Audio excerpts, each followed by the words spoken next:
family history has been revolving around the Missouri River. It's since before I was born and the generation before me. My grandfather on my dad's side ran and operated the gates of the mountain, and then my grandfather, Stephen Ambrose, on my mom's side, came up and was doing the trip riding Undaunted Courage and stopped in at the gates of the mountain. Doing the gates, I figure there's not a better spot on Missouri.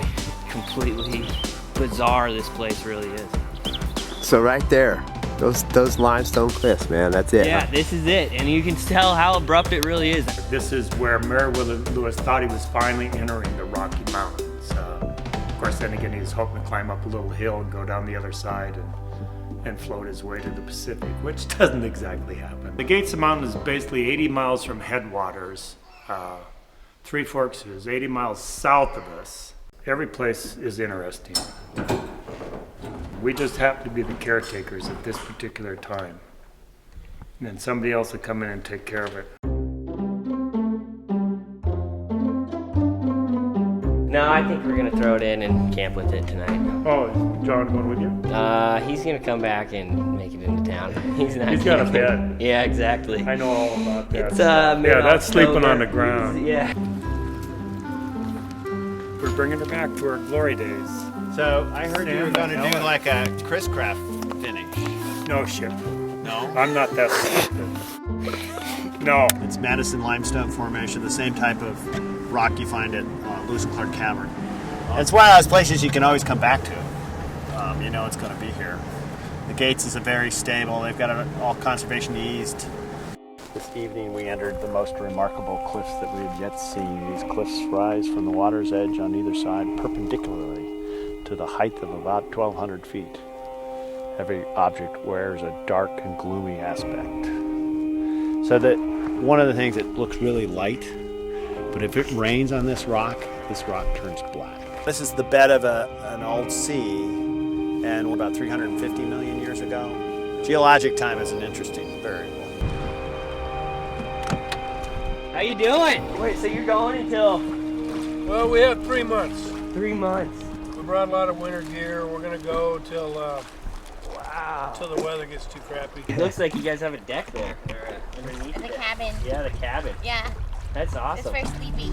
Yeah, the sail goes way faster than we can row. Yeah, I'm sure. Yeah, It's a the slow poncho. parts are when we have no wind. Poncho battle.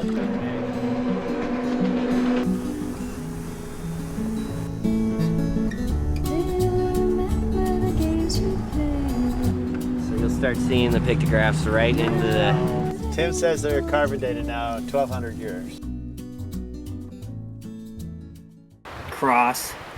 Then you've got what appears to be a buffalo right there. The other big one is the stick figure. You know, buffalo was it was their animal that kept their whole tribes together, so drawing that would make sense. The mountains, obviously, if you're out here on a vision quest, this place will impact you with the mountains and the scenery. All forgotten stories that are being retold in new ways. And who knows how much we've lost. Been out to another historic place, which is the site of the Man Gulch fire, where the 13 firefighters died in 1949. And they tell the story of what Norman McLean wrote about. And you can see the terrain that they were fighting in. It's the steepest stuff you can imagine. And 13 of the guys got caught up in the fire and changed fire ethics to this day. It's hallowed ground up there. And if you go up there, you can just see them slipping down slope as they try to outrun it and get tired and start running downhill when the fire ultimately catches them. Blew through this whole place and just wiped all the trees, scorched the ground, and it took, this is 50 years of growth right here. You stand in this gully and you see how little hope you would have of scaling these cliffs in a matter of minutes while the fire catches you from behind.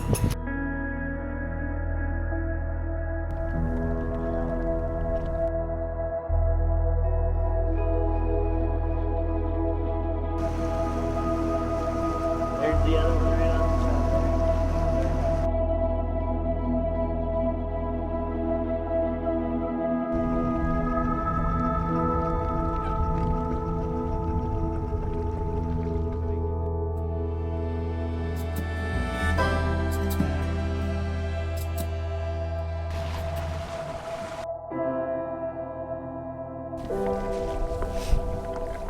sort of come out here, do as you please during whatever time of year it is.